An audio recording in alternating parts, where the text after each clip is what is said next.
వరంగల్ జిల్లాలో బీఆర్ఎస్ కు షాక్ తగిలింది.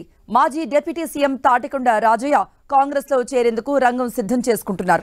ఇప్పటికే మంత్రి పొంగిరెడ్డి శ్రీనివాసరెడ్డితో చర్చలు జరిపిన రాజయ్య ఈ నెల 10న కాంగ్రెస్ లో చేరనున్నట్టుగా తెలుస్తోంది. బీఆర్ఎస్ లో ఎమ్మెల్యే టికెట్ ఆశించి భంగపడ్డ రాజయ్య కొన్ని రోజులుగా అసంతృప్తితో ఉంటున్నారు.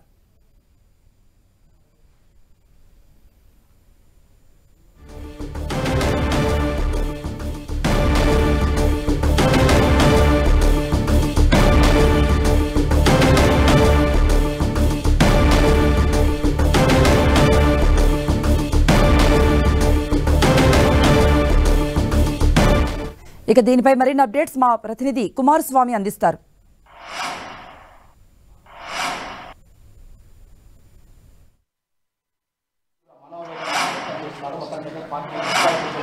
ఓకేనే. తెలంగాణ మాజీ డిప్యూటీ సీఎంగా ఉన్నటువంటి తాటికొండ రాజయ్య బీఆర్ఎస్ పార్టీని వీడి వరంగల్ జిల్లాలో పెద్ద షాక్ ఇవ్వబోతున్నారు. తెలంగాణ వ్యాప్తంగా తొలి వికెట్గా మొత్తంగా కూడా తాటికొండ రాజయ్య పార్టీని వీడే రాజకీయ పరిణామాన్ని చూడొచ్చు. ప్రస్తుతం మనతోటి తాటికొండ రాజయ్య మనతోటున్నారు. ఒకసారి వారితో మాట్లాడి ప్రధాన రాజయ్య గారు చెప్పండి, అంటే మీరు అధికార కాంగ్రెస్ పార్టీకి రాజీనామా చేసి తెలంగాణ కోసమే బీఆర్ఎస్లో చేరానని చెప్పి ఈరోజు మీరు అసంతృప్తిగా పార్టీని వీడే పరిస్థితి ఎందుకు వచ్చింది? గత 6 నెలల నుండి జరిగిన పరిణామాలు చూస్తే తీవ్ర మనోవేదన గురయ్యాను. అంతేకాకుండా అధిష్టాన నిర్ణయానికి కట్టుబడి మొన్న ఇన్ఛార్జి బాధ్యత జనగామిస్తే గెలిపించుకొని నా క్యాడరు గణపూర్లో గెలిపించుకున్నప్పుడు కూడా అభివక్త వరంగల్ జిల్లాలో గెలిచినవి నేను ప్రాతినిధ్యం వహించిన 2 నియోజకవర్గాలు అయినా కూడా ఎలాంటి ప్రాధాన్యత కానీ మాట్లాడడం కానీ గుర్తింపు కానీ ఇక్కడ కూడా కనిపించట్లేదు. దీనికి తోడుగా పార్టీలో జరుగుతున్న పరిణామాలను ఒకసారి చూస్తే ప్రజాస్వామ్యబద్ధంగా గెలిచిన పార్టీని కూలగొడతాం, 6 నెలల్లో కేసీఆర్ సీఎం అవుతారని మాట్లాడడం, 39 మంది ఉన్నాం, 7 ఎంఐఎం ఉన్నది, 8 మంది బీజేపీ వాళ్ళు ఉన్నారు, వాళ్ళని కలుపుకొని ప్రభుత్వం ఏర్పాటు చేసే స్థానిక నాయకులు మాట్లాడడం. ఆ డయాస్ మీద మనం కూర్చున్నప్పుడు బాధ అనిపిస్తుంది. ఎందుకంటే ప్రతిపక్షం కూడా చాలా ప్రజాస్వామ్యంలో ప్రతిపక్షం చాలా గొప్ప పాత్ర ఉంది. ముళ్ళుగార లెక్క పనిచేయాల్సిన అవసరం ఉంటుంది, ప్రజా సమస్యల మీద పోరాటం చేయాల్సిన అవసరం ఉంటుంది. ఓన్లీ రాజకీయాలంటే అధికారంలో ఉండడమే కాదు కదా. సో కాబట్టి అలాంటి అనేక సందర్భాలలో మానసిక వేదన దాంతోపాటు ప్రత్యేకంగా వ్యక్తిగతంగా ఈరోజు ఆనాడు డిప్యూటీ సీఎం తీసేసినప్పుడు వీర విధేయుడిగా ఉన్నాను. కేసీఆర్నే నాయకుడిగానే కాదు తండ్రి లాంటి వాడని దేవుడు లాంటి వాడు అన్నాను. కానీ అలాంటి గుర్తింపు అటు సైడ్ నుంచి వెళ్ళి రావాల్సిన అవసరం ఉంది. అలాంటిది రాకుండా అక్కడికి ఎమ్మెల్యే టికెట్ పోయినా కూడా వారు అప్పచెప్పిన బాధ్యత మనం నెరవేర్చడం కూడా జరిగింది.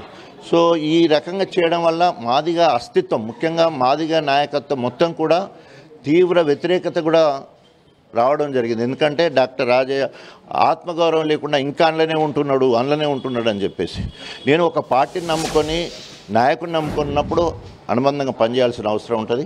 సో ఈరోజు మాదిగా అస్తిత్వం మీద ఆత్మగౌరవం మీద దెబ్బపడుతుందనే భావన నాలో కలిగింది. కాబట్టి ఈరోజు బీఆర్ఎస్ పార్టీ పరంగా చాలా అసంతృప్తిగా ఉన్నాను. సో తప్పకుండా త్వరలోనే మా భవిష్యత్తు ఏం చేయాలి అనేది గణపురం నియోజకవర్గ నా అభిమానులు కావచ్చు, కార్యకర్తలు కావచ్చు, అదేవిధంగా హైదరాబాదు తెలంగాణ మొత్తంలో కూడా సామాజిక వర్గానికి సంబంధించిన నాయకులు వాళ్ళందరితో మాట్లాడి ఒక నిర్ణయం తీసుకోవడం జరుగుతుంది. మీ రాజకీయ భవిష్యత్తుని ఆత్మగౌరవాన్ని కాంగ్రెస్ పార్టీలో వెతుక్కోబోతున్నారా? అది కాంగ్రెస్ పార్టీనా మరో పార్టీనా అనేది పక్కకు పెడితే నేను మీకు అందరూ కూడా తెలుసు 15 సంవత్సరాలు కాంగ్రెస్ పార్టీలో ఉన్నాను. కాంగ్రెస్ పార్టీకి రాజీనామా చేసి తెలంగాణ రాష్ట్ర సాధన కోసమే టీఆర్ఎస్ పార్టీలోకి రావడం జరిగింది. మళ్ళీ ఈరోజు 12 ఏళ్ళు 13 ఏళ్ళు అయిపోయింది. సో అప్పుడు తెలంగాణ రాష్ట్ర సాధన కోసం ఆ పార్టీలో జాయిన్ అవ్వడం జరిగింది. సో ఒకవేళ కనుక తెలంగాణ రాష్ట్ర సాధనలో ఎంత భూమిక ఉద్యమ నాయకుడిగా ఎలా పాల్గొనడం, తెలంగాణ పునర్నిర్మాణంలో కూడా బాధ్యతాయుతంగా దళితుల పక్షాన ఉండాల్సిన బాధ్యత నా మీద ఉంది. సో ఇప్పటికే మీరు కాంగ్రెస్ అధిష్టానం దీపాదాస్ మున్షిని కలిశారు, ఇన్ఛార్జ్ మంత్రిగా ఉన్నటువంటి పొంగులేటి సుధాకర్ రెడ్డితో చర్చలు జరిపారు. ఇదంతా గ్రీన్ సిగ్నల్ వచ్చిందా మొత్తం? అంటే 10వ తారీఖు ముహూర్తం ఫిక్స్ అయిందని చెప్పి మీ ఆంతరంగికులు చెప్తున్నారు. అట్లాంటిది ఏం లేదు. కాకపోతే నాకు అన్ని పరిచయాలు మాత్రం ఉన్నమాట మాత్రం నేను ఏది తీసేయను. ఎందుకంటే ఒక నాయకుడు, అందులో తెలంగాణ తొలి ఉప ముఖ్యమంత్రి, 4 సార్లు వరుసగా ఎమ్మెల్యే, అసంతృప్తితో ఉన్నాడు అన్నప్పుడు అనేక రాజకీయ పార్టీలు కలవడానికి రావడం జరుగుతుంది. నేను కొట్టేయను. ఎందుకంటే అన్ని పార్టీలు, ఇప్పుడు శ్రీధర్ తమ్ముడు ఉన్నాడు, బీజేపీ దళిత యువ మోర్చా రాష్ట్ర అధ్యక్షుడు అయ్యిండు. అవకాశం వచ్చినప్పుడు కలిసినప్పుడు మాట్లాడతాం, అంతమాత్రం అటుపోయినట్టు. లేకపోతే వీళ్ళందరూ కూడా నాకు తెలంగాణ ఉద్యమంలో ఏమంటారు, కాంగ్రెస్ ఫోరం ఫర్ తెలంగాణలో నేను స్పోక్స్ పర్సన్గా ఉన్నాను. వీళ్ళందరూ కూడా నాకు చాలా కేంద్రంలో కానీ రాష్ట్రంలో కానీ అందరూ కూడా నాకు తెలిసిన కాంగ్రెస్ నాయకులే ఉన్నారు. సో పరిచయాలు వేరు, పార్టీలో చేరడం వేరు. సో సందర్భం వచ్చినప్పుడు మాట్లాడుకోవాల్సిన అవసరం ఉంటుంది, మాట్లాడుకుందాం.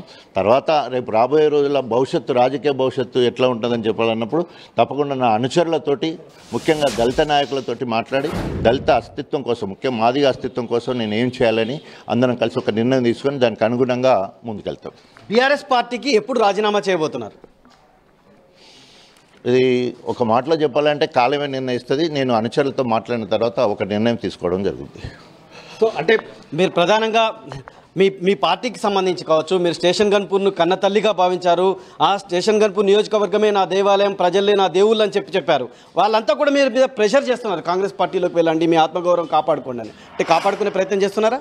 అది మాత్రం జరుగుతున్న మాట వాస్తవము. ఏ రోజు ఎప్పుడు అంటే ఇప్పుడు గెలిచిన వాళ్ళు కానీ ఓడిపోయిన వాళ్ళు కానీ ఎవరు గన్పూర్ నియోజకవర్గంలో తిరగట్లేదు.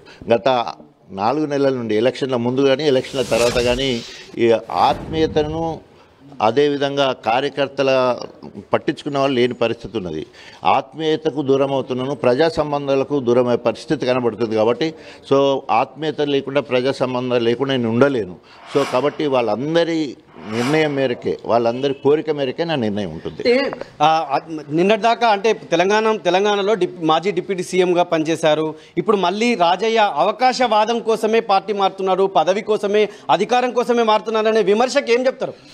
సో నేను అధికారం కోసం పోవట్లేదు, ఇప్పుడు అక్కడ పదవి ఆశపడి పోవట్లేదు, తర్వాత వాళ్ళు రమ్మనలేదు, నేనేం పోలేదు ఇప్పటి వరకు.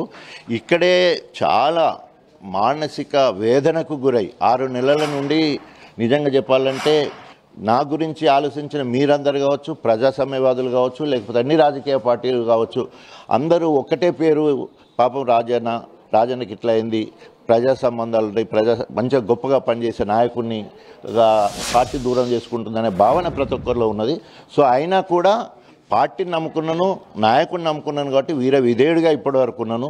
సో నేను ఇంత విధేయుడిగా ఉన్న నేను ఒకవేళ పార్టీని విడబోతున్నాను అన్నప్పుడు దాని అంతర్యం అర్థం చేసుకోవాల్సిన అవసరం ఉంది. సో అంటే మీకు ఎంపీకి సంబంధించి రానున్న ఎన్నికల్లో ఎంపీకి కూడా అవకాశం ఉంది, రాజయ్య ఎంపీగా అవకాశం ఇస్తారేమో అని చెప్పి ఒక చర్చ కూడా జరిగింది. మీరు టికెట్ త్యాగం చేసినప్పుడు అంటే మీకు ఎంపీ ఆస్పిరెంట్గా కావచ్చు, ఎంపీగా కావచ్చు అవకాశం లేదా? ఎందుకు ఈ నిర్ణయం తీసుకున్నారు తీవ్రంగా?